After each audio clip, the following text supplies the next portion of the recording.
Eccoci arrivate in una delle più amate località balneari del Friuli Venezia Giulia, Lignano Sabbiadoro. Donna Ventura, benvenuta a Lignano Sabbiadoro. In qualità di vice sindaco io vi dono il vessillo della nostra città. Grazie. Grazie a voi.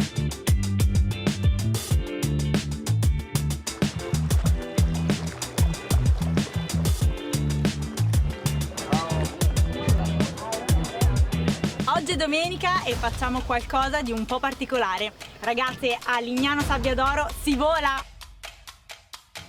Saliamo tutte sul motoscafo. Le prime a volare sono Francesca e Giorgia.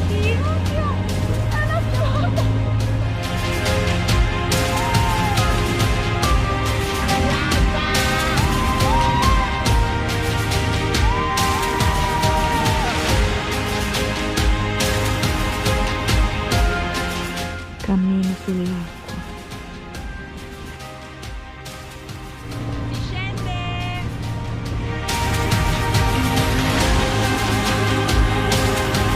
Un'altalena sul mare, bellissimo!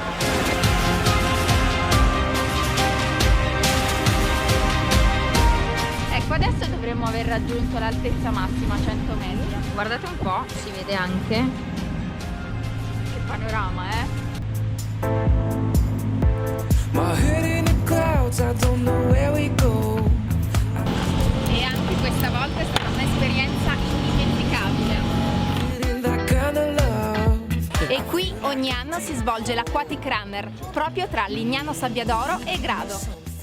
Si tratta di una competizione riservata ad atleti di alto livello, che combina nuoto e corsa, attraversando la laguna che collega la città di Lignano Sabbiadoro a Grado Mare. 'Cause I need my fantasy. È tempo di super! Andiamo a pagagliare. Dopo un briefing con la nostra istruttrice Margherita, usciamo con le tavole.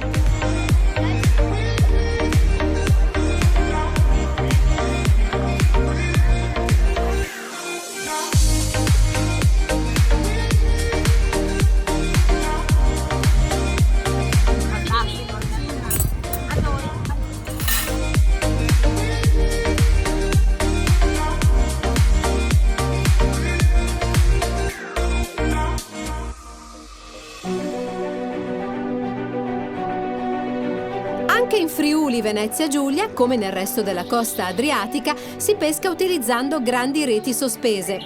Ci sono solo piccole differenze tra una regione e l'altra. Questa è proprio la casa di un pescatore. Qui si pesca con il metodo del trabucco, chiamato anche bilancia o bilancioni, mentre a casa mia in Abruzzo ci sono i trabocchi.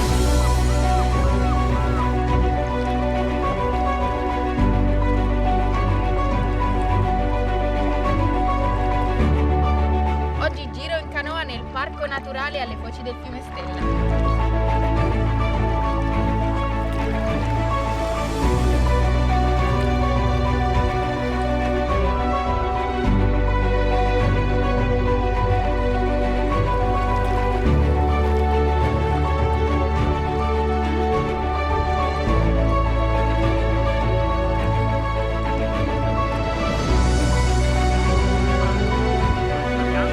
Giorgia è alle prese con un'anguilla.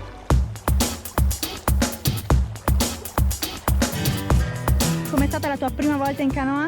Benissimo, ho scoperto di essere una stella della canoa e ho vinto la sfida contro le altre.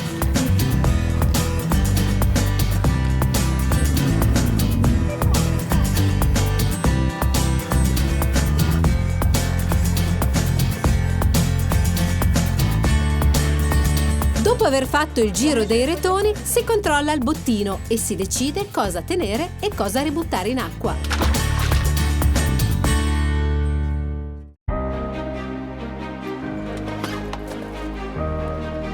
Dopo la pesca raggiungiamo il nostro nuovo e originale campo base. Non me l'aspettavo, ma stasera mi sa che si dorme in barca.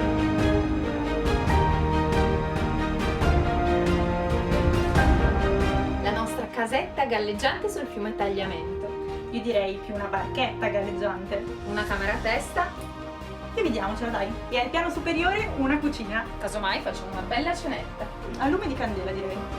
Una location davvero particolare, nata in armonia con la morfologia del luogo e la tradizione, perché la forma delle houseboat è ispirata a quella dei casoni tipici delle lagune venete e friulane.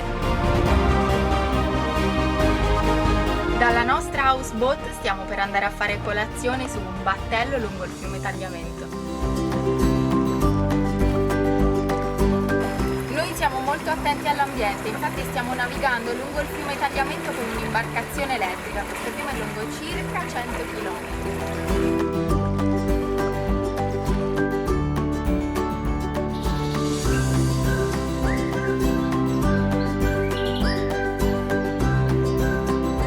Dopo questa colazione lungo fiume ci rimettiamo in marcia in direzione di Grado.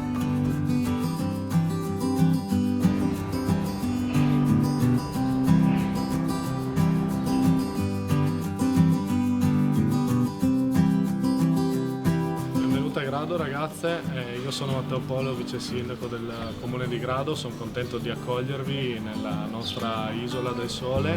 Questi sono dei volumi sulla storia di Grado. Grazie mille.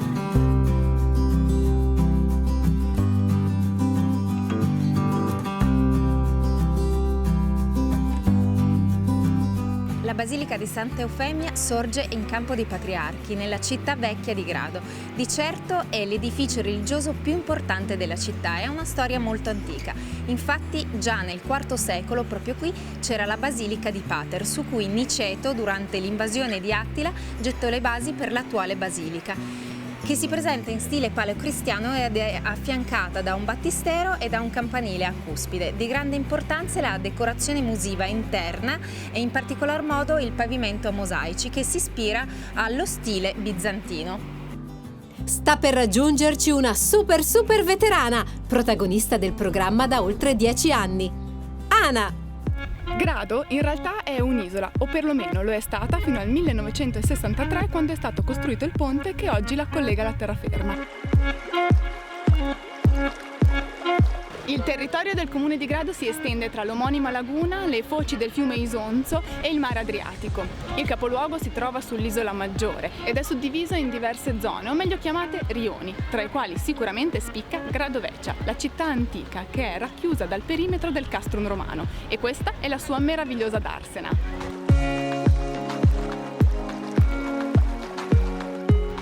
La laguna comprende circa 30 isole distribuite su una superficie di 90 km². Oltre all'isola principale sono abitate anche l'isola della Schiusa, che è collegata a Grado attraverso 2 ponti, e l'isola di Varbana.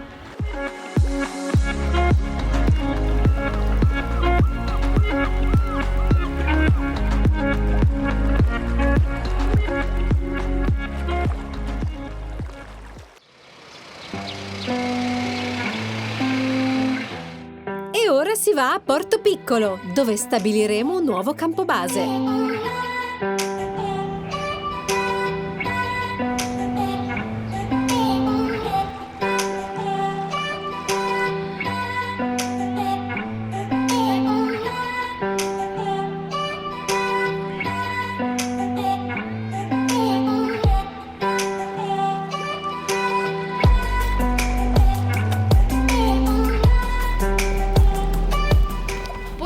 È un'insenatura naturale nel Golfo di Trieste. Il borgo è costruito in pietra carsica ed è totalmente protetto, riparato grazie alle maestose falesie. Inoltre è situato all'interno della riserva naturale del Duino.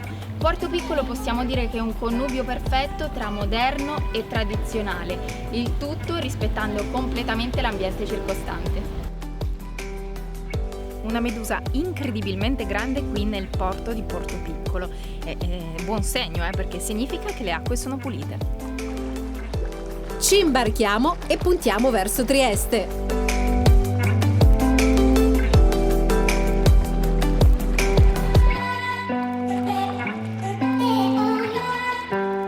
Il castello di Duino venne eretto nel XIV secolo sulle rovine di un avamposto militare romano. Nel Settecento divenne un importante centro culturale e umanistico e ospitò famiglie della nobiltà e importanti personaggi illustri legati all'arte, alla musica e alla letteratura, tra i quali Elisabetta d'Austria, meglio conosciuta come Sissi, Strauss e il poeta boemo Rainer Maria Rilke.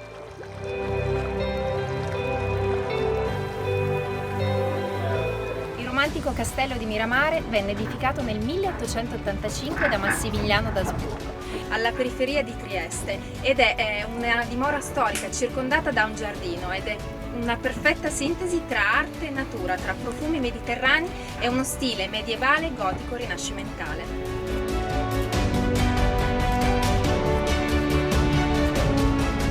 Affascinante e cosmopolita, mitteleuropea e mediterranea al tempo stesso. Sarebbe molto difficile racchiudere il capoluogo del Friuli Venezia Giulia in una definizione. Lo si può fare però in una parola, unica. Questa è Trieste. Trieste conta poco più di 200.000 abitanti ed è affacciata sull'omonimo golfo, collocata tra la penisola italiana e l'Istria, a una manciata di chilometri dal confine con la Slovenia. Trieste è la città della bora, il vento triestino per eccellenza, della barcolana, storica regata velica internazionale che si tiene dal 1969 ogni seconda domenica di ottobre, e del caffè. Una delle caratteristiche di Trieste è sicuramente il suo volto cosmopolita e la sua stessa storia ne è un esempio, con l'istituzione nel 1719 del Porto Franco e la successiva apertura a tutte le minoranze etnico-religiose desiderose di stabilirsi in città, riuscendo a costruire rapporti nuovi e a ricostruire, dando vita così ad un'isola felice dove la diversità era solo il simbolo di una convivenza pacifica.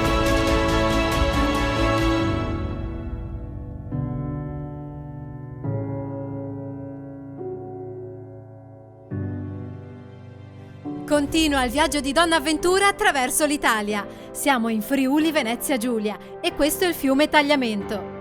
Ha un valore naturalistico e ambientale inestimabile, poiché si tratta del fiume alpino a carattere torrentizio che ha subito meno l'intervento dell'uomo. Per questo motivo il suo ecosistema fluviale è considerato un sistema ecologico di riferimento a livello europeo. Questa mattina un po' di action e per me Francesca è la prima volta in canoa canadese.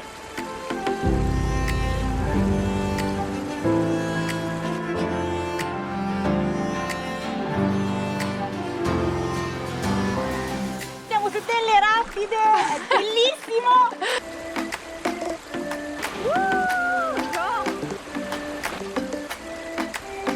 È fantastico!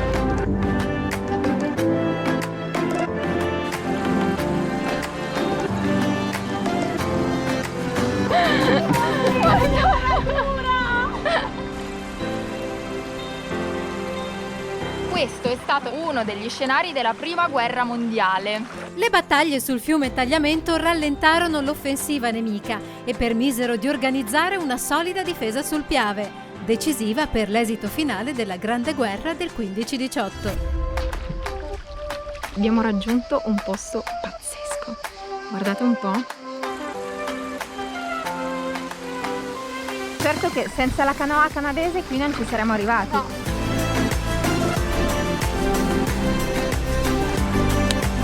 Brave, squadra 1 loro, squadra 2 io e Fra. Arrivate sane e salve.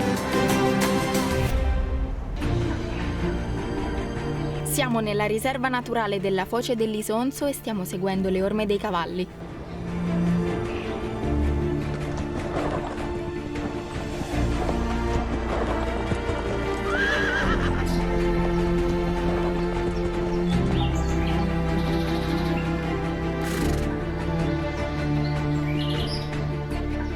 Io ho un rapporto speciale con i cavalli, proprio durante il Grand Ride dell'Oceano Atlantico li avevo incontrati in Camargue e me ne ero innamorata. Questi cavalli che abbiamo incontrato qui in Friuli Venezia Giulia sono proprio i cavalli della Camargue, sono bianchi, sono molto docili e infatti si stanno facendo fare un sacco di coccole.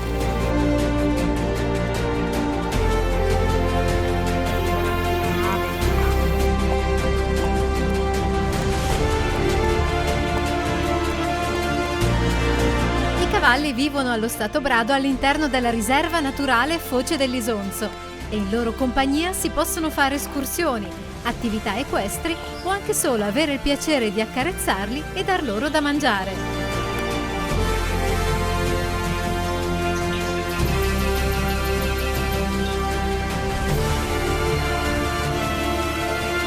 Prossima tappa Palmanova.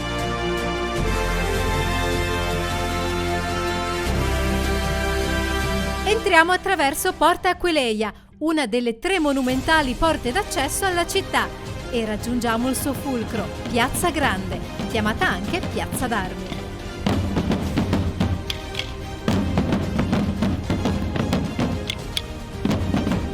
L'accoglienza che riceviamo è a dir poco spettacolare. Un corteo di tamburieri a cui fanno seguito giovanissimi sbandieratori che fanno volteggiare in aria i vessilli cittadini.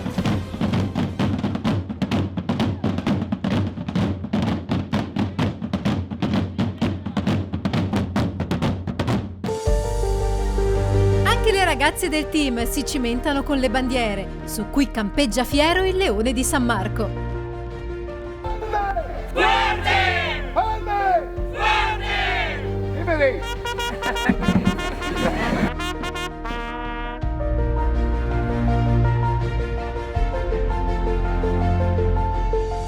Uscendo da Porta Udine si incontra l'acquedotto veneziano. La prima struttura risale alla metà del XVII secolo, mentre quella attuale, in pietra bianca, è un rifacimento del 1751 in stile neoclassico. Insieme alla cascata faceva parte del sistema di approvvigionamento idrico della città. Palmanova è una città-fortezza che è stata fondata nel 1593 dalla Repubblica di Venezia e si è conservata nel tempo in modo straordinario. Viene definita anche città stella, proprio per via della sua planimetria, ma questo lo si può vincere solamente elevandosi e osservandola dall'alto. Infatti ha la forma di una stella a 9 punte. Benvenuta, donna Ventura. Nella prima settimana di settembre avviene qui un evento molto importante. AD 1615 Palma alle Armi, una rievocazione storica che richiede l'intervento di più di 1500 rievocatori che vengono da tutto il mondo per riportare in vita tradizioni, usanze e storia.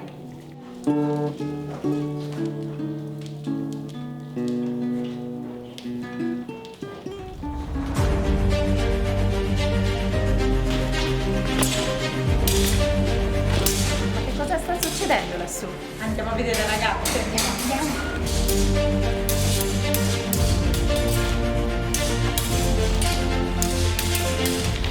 Assistiamo ad un duello in piena regola tra 2 moschettieri di epoca seicentesca. Fanno parte del gruppo storico Città di Palmanova. Tutti per uno per tutti! Porta Cividale, la terza porta monumentale di Palmanova.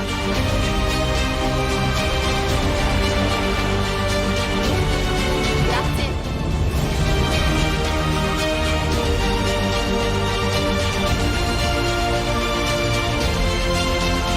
Raggiungiamo il cuore del Friuli Venezia Giulia, dove, arroccato su un colle, si trova il comune di San Daniele.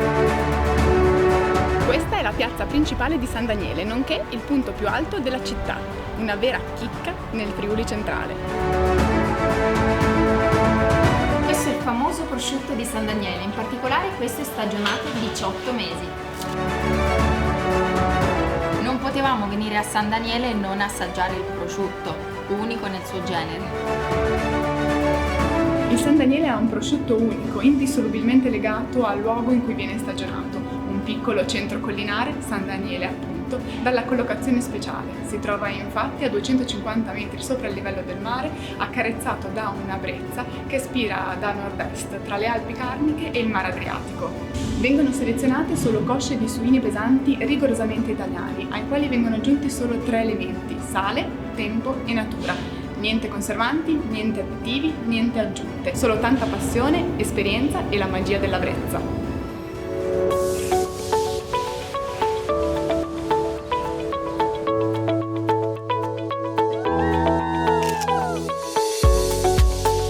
Che accoglienza San Daniele!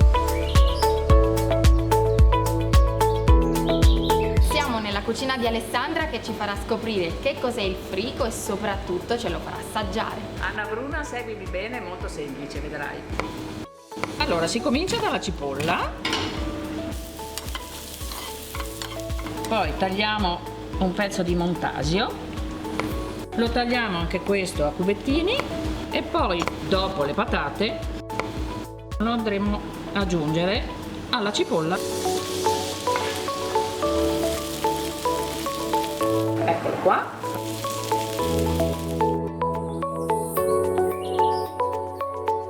prosciutto cotto, leggermente affumicato, ma proprio leggermente. E questa è la radice di crème. È molto piccante, quindi bisogna vedere di non grattugiarne troppa, perché sennò dopo la sentite un po' troppo. È il nostro frico che abbiamo preparato assieme prima. Grazie, Grazie.